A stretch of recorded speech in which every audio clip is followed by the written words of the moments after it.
शिव जी बारात लेके आ गयो रे हिमाचल नगरिया। शिव जी बारात लेके आ गयो रे मैना के दुवरिया। हर हर महादेव सनातनियों, आप सभी को महाशिवरात्रि की हार्दिक शुभकामनाएं। मैं पूजा झा। सनातन धर्म में महाशिवरात्रि बेहद महत्वपूर्ण पर्वों में से एक मानी जाती है। भोले बाबा और माता पार्वती की कृपा आप सभी पर सदा सर्वदा बनी रहे। आज की वीडियो बहुत इम्पोर्टेंट है। इसमें सबसे पहले जानेंगे महाशिवरात्रि में होने वाले 4 पहर की पूजा मुहूर्त के बारे में और उस मुहूर्त में शास्त्र के अनुसार भगवान शिव का किस चीज से अभिषेक करना चाहिए। इसके बाद जानेंगे मंदिर में भगवान शिव और माता पार्वती की पूजा कैसे आसान तरीके से करें और कौन सी चीज भूल से भी इस दिन ना चढ़ाएं। घर में पूजा कैसे करें, विसर्जन कब करना है और महाशिवरात्रि से जुड़ी बेहद जरूरी जानकारी। तो बने रहेंगे वीडियो के अंत तक। फाल्गुन मास कृष्ण पक्ष की पावन महाकल्याणकारी सर्वोपरि महाशिवरात्रि 26 फरवरी दिन बुधवार को मनाया जाएगा। सभी शिव भक्त केवल और केवल इसी दिन महाशिवरात्रि का व्रत रखेंगे और भगवान शिव की माता पार्वती के संग विधि विधान से पूजा करेंगे और 27 फरवरी गुरुवार को महाशिवरात्रि व्रत का पारण करेंगे। महाशिवरात्रि व्रत का पारण चतुर्दशी तिथि में ही करना होता है, इसीलिए 27 फरवरी गुरुवार को सुबह सूर्योदय से लेकर 8:54 तक में ही इस व्रत का पारण करना शुभ फलदायी माना जाएगा। तो पहली पहर की पूजा प्रदोष काल से शुरू की जाती है और इसका मुहूर्त है शाम में 6:43 से रात के 9:47 तक। इसमें भगवान शिव का अभिषेक दूध से किया जाता है। दूसरी पहर की पूजा निशित काल की पूजा कहलाती है। इस काल में भगवान शिव की पूजा सर्वोत्तम मानी जाती है। अगर आपकी ऐसी कोई इच्छा है या मनोकामना है जो वर्षों से पूरी नहीं हो रही है, तो आप इस पहर में विशेष पूजा कर भगवान शिव को दही अर्पित करके भोले बाबा को अति शीघ्र प्रसन्न कर सकते हैं। इस पहर का मुहूर्त है रात 9:47 से 12:51 तक। तीसरा पहर त्रियामा काल कहलाता है और यह रात के 12:51 से सुबह के 3:55 तक रहता है।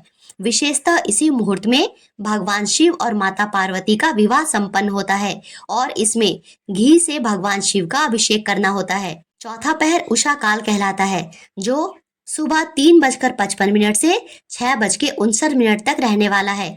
इसमें धन समृद्धि और विवाह में आ रही बाधा दूर करने या निसंतानों को संतान प्राप्ति हेतु भगवान शिव का अभिषेक शहद, गन्ने के रस या मौसमी फल जैसे अनार का रस, संतरे का रस, इन सब से भगवान शिव का अभिषेक करना चाहिए। तो सारी विघ्न बाधा दूर होती है और साधक की मनोकामना पूरी होती है। ये थी 4 पहर की पूजा और शुभ मुहूर्त। अब जानते हैं महाशिवरात्रि में शिवालय में शिव जी और माता पार्वती की पूजा में विशेष क्या ध्यान रखें, क्या अर्पित करना है और क्या अर्पित नहीं करना है।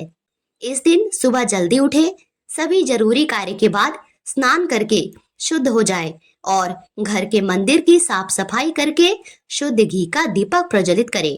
फिर भगवान शिव के समक्ष अपने व्रत का संकल्प ले, क्योंकि बिना संकल्प के किया गया व्रत का संपूर्ण फल इंद्रदेव को मिल जाता है। इसीलिए संकल्प जरूर करें। इसके लिए अपने सीधे हाथ में जल, फूल, अक्षत और एक सिक्का रखकर अपना नाम गोत्र बोलकर और यदि किसी खास इच्छा से व्रत रख रहे हो तो वह भी कह सकते हैं। सब बोलकर संकल्प लेना है, शिव जी मैं ये व्रत इस इच्छा से कर रहा हूँ या कर रही हूँ, मेरी मनोकामना पूरी कीजिए और यदि मुझसे कोई भूल चूक हो जाए तो मुझे क्षमा कीजिए। अब सबसे पहली पूजा घर में होगी। बहुत लोग पूछते हैं कि पहले पूजा कहाँ करें, घर में या मंदिर में? तो सबसे पहले पूजा घर के मंदिर में होगी।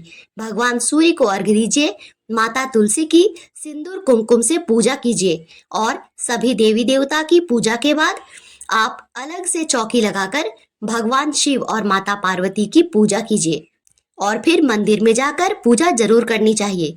मंदिर में पूजा विशेष फलदायी होता है। आपके घर के आसपास जो भी शिव मंदिर हो वहां जाकर आपको पूजा अवश्य करनी चाहिए और हो सके तो इस दिन पूजा से पहले मंदिर की साफ सफाई अवश्य कर लें, जैसे मंदिर में झाड़ू लगाना, जल से मंदिर को धोना।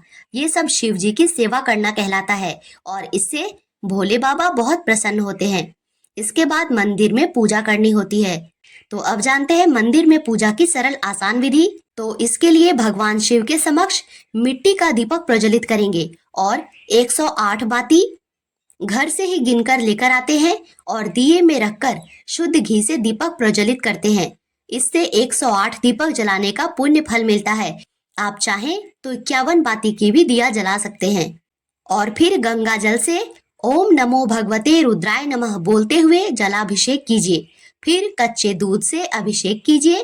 फिर पंचामृत से, जो कि कच्चे दूध, दही, घी, गुड़ और मधु इनको मिलाकर बनाया जाता है, उससे महाशिवरात्रि पर शिवलिंग का अभिषेक जरूर से जरूर करना चाहिए। और अंत में शुद्ध जल डालकर शिवलिंग का अभिषेक कीजिए।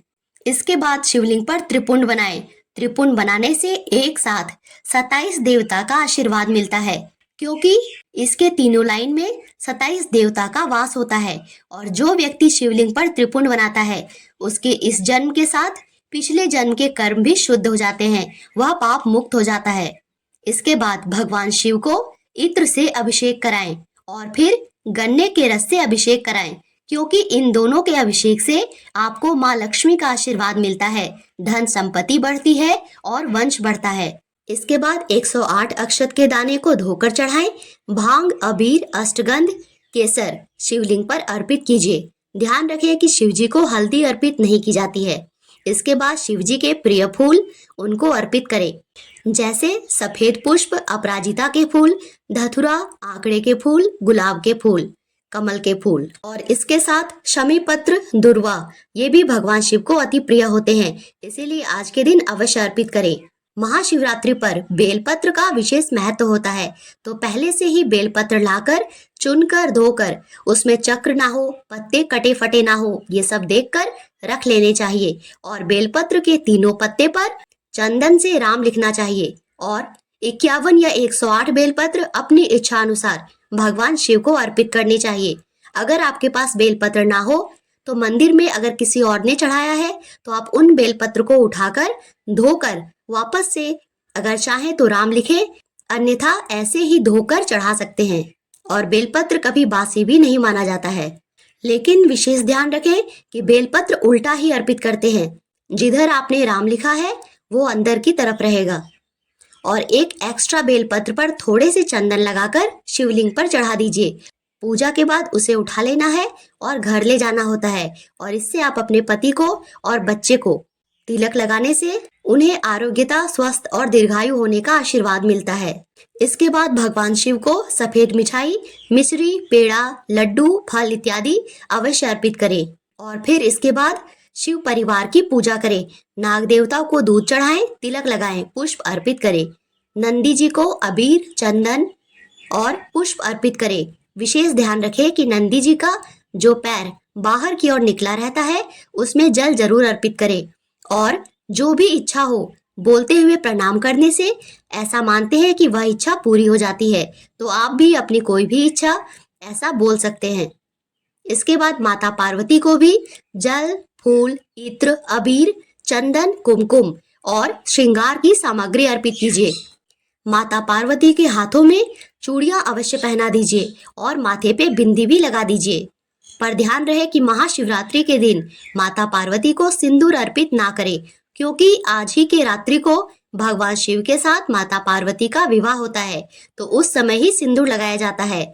और दूसरे दिन यानी महाशिवरात्रि के पारण वाले दिन माता पार्वती को जरूर से जरूर सिंदूर अर्पित करें। 3 बार माता पार्वती को सिंदूर लगाएं और हाथ में बचे सिंदूर को अपने मांग में भर ले। ऐसा करने से अखंड सौभाग्यवती, सदा सुहागवती बनने का आशीर्वाद मिलता है और अमर सुहाग का आशीर्वाद मिलता है। आज के दिन आपको विशेष ध्यान रखना है कि शिव जी के ऊपर अर्पित किया कोई भी प्रसाद आपको उठाना नहीं है, ना ही खाना है, ना घर ले जाना है। शिव जी के ऊपर चढ़ाए प्रसाद को नहीं उठाते हैं। वस्त्र के रूप में भगवान को कलावा अर्पित करना चाहिए। और पूजा के बाद नंदी जी के कान में आपको जो भी आपकी मनोकामना है वो सब बोल सकते हैं, पर शुरुआत ओम नमः शिवाय से ही कीजिएगा, वरना नंदी जी कुछ और सुनते ही नहीं है। इसलिए पहले ओम नमः शिवाय बोलना है और उसके बाद अपनी मनोकामना बोलनी है। महाशिवरात्रि के दिन भगवान शिव के समक्ष शिवाष्टक शिव चालीसा, शिव पंचाक्षर स्तोत्र, रुद्राष्टक, इन सब का पाठ जरूर करना चाहिए और 108 बार शिव पंचाक्षरी मंत्र ओम नमः शिवाय इसका जाप करना चाहिए और भगवान शिव के समक्ष माथा टेक कर प्रणाम करना चाहिए और अंत में कपूर की आरती करके पूजा संपन्न की जाती है। इन सब के बाद भगवान शिव के मंदिर में 3 ताली बजाते हैं, तभी पूजा पूर्ण मानी जाती है। पूजा के बाद शिव जी के मंदिर की परिक्रमा जरूर करनी चाहिए, लेकिन ध्यान रहे भगवान शिव के मंदिर की पूरी परिक्रमा नहीं होती है, इसीलिए कभी भी भूलकर भी शिव मंदिर की पूरी परिक्रमा नहीं करनी चाहिए। घड़ी की दिशा के अनुसार शिव जी के सामने से लेकर बिल्कुल उनके पीछे तक परिक्रमा करके जिधर से गए थे उधर से ही वापस लौट जाना होता है। इसी को आधी परिक्रमा करना कहते हैं। और पूजा के बाद सीधा घर नहीं आना चाहिए, थोड़ी देर ही सही पर मंदिर में बैठना अवश्य चाहिए। इसीलिए आप अपने समय के अनुसार मंदिर में थोड़ी देर ही सही पर जरूर बैठें और जब वापस लौट रहे हो तो पीठ दिखाकर नहीं जाना चाहिए। थोड़ी दूर तक पीछे कदम लेके चले और उसके बाद मुड़ के जा सकते हैं। विशेष ध्यान रखेंगे कि जाते समय मंदिर का घंटा नहीं बजाना चाहिए। जब आप मंदिर में प्रवेश कर रहे हो तो उस समय घंटी बजाकर उस घंटे के नीचे आपको कम से कम 30 सेकंड जरूर रुकना चाहिए। ऐसा करने से मनुष्य का ऑरा शुद्ध होता है, इसीलिए घंटी बजाने के बाद घंटे के नीचे 30 सेकंड के लिए जरूर रुकना चाहिए और पूजा संपन्न करने के बाद वापस जाते हुए कभी भी घंटा नहीं बजाना चाहिए। इस दिन पूरा दिन ही व्रत रहता है, तो आप चाय, दूध, फल, जूस इत्यादि चाहें तो ले सकते हैं।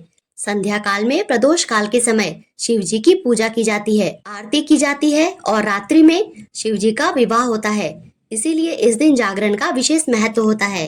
हमारे तरफ शिवरात्रि पर रात में शिव जी और माता पार्वती के विवाह के गीत गाए जाते हैं और रात्रि में फलाहार किया जाता है और विवाह की समाप्ति के बाद सुबह नहा धोकर फिर से पूजा की जाती है और एक दिन पहले महाशिवरात्रि के दिन प्रयोग की गई सामग्री हटाकर साफ सफाई करके फिर से जल, फूल इत्यादि चढ़ाकर भगवान शिव को जरूर से अबीर का तिलक लगाते हैं और माता पार्वती को सिंदूर लगाते हैं और अमर सुहाग पाने का आशीर्वाद लेते हैं और फिर कुछ मीठा खाने के बाद नमक खाकर व्रत का पारण करते हैं। ऐसे ही महाशिवरात्रि का व्रत रखा जाता है और पूजा की जाती है। और जब आप सुबह घर में पूजा कर रहे हो तो एक चौकी लगाएं और चौकी के ऊपर सबसे पहले स्वास्तिक बना लीजिए और उस पर लाल या पीला कोई भी कपड़ा बिछा लीजिए और भगवान की फोटो, मूर्ति या अगर आपने पार्थिव शिवलिंग बनाया है तो स्थापित कीजिए और उसके नीचे मुट्ठी भर अक्षत जरूर रख दीजिएगा। इसे आसन देना कहते हैं। अब दीपक जलाना होता है, तो आप पहले ही सोच लीजिए कि क्या आपको अखंड ज्योत जलाना है या फिर पूजा के समय तक के लिए ही दिया जलाना चाहते हैं। जैसी आपकी इच्छा है उस अनुसार दीपक प्रज्वलित कीजिए और दीपक के नीचे भी अक्षत रखेंगे। इसके बाद प्रथम पूज्य भगवान गणेश की पूजा से पूजा प्रारंभ होगी। भगवान शिव को अभिषेक बहुत पसंद है, तो गंगा जल, दूध, पंचामृत इन सब से भगवान का जरूर अभिषेक करें और भगवान को भोग समर्पित करें। ऋतु के फल, मिठाई, खीर आज के दिन भगवान को जरूर अर्पित करने चाहिए और अंत में आरती करके पूजा संपूर्ण करते हैं। महाशिवरात्रि पर बेलपत्र वृक्ष की पूजा की जाती है और वृक्ष की जड़ में दूध और शक्कर अर्पित किया जाता है। हल्दी चंदन से पेड़ को टीका किया जाता है और सुबह तथा शाम दोनों समय में दीप दान किया जाता है। संध्या काल में घर के मंदिर और शिवालय में दीप प्रज्वलित कीजिए और आरती भी अवश्य करनी चाहिए। इसी के साथ महाशिवरात्रि पर किसी शिवालय में भगवान शिव के पूजन में प्रयोग की जाने वाली कुछ सामग्री दान अवश्य करनी चाहिए, जैसे अभिषेक के लिए दूध का दान या फल मिठाई का दान, अखंड ज्योत के निमित्त शुद्ध घी का दान। जैसे आपकी इच्छा हो पर कुछ न कुछ दान अवश्य करना चाहिए। इससे मनुष्य के भाग्य में उन्नति होती है, परिवार में सुख समृद्धि आती है और भोले बाबा का आशीर्वाद मिलता है। तो ये थी मेरे तरफ से महाशिवरात्रि 2025 से जुड़ी बेहद जरूरी जानकारी। आशा करती हूँ यह वीडियो आपके लिए उपयोगी रही होगी। ऐसी जानकारी समय से पहले पाने के लिए मेरे चैनल को सब्सक्राइब करना और बेल आइकन प्रेस करना मत भूलिएगा। वीडियो देखने के लिए धन्यवाद। राधे राधे।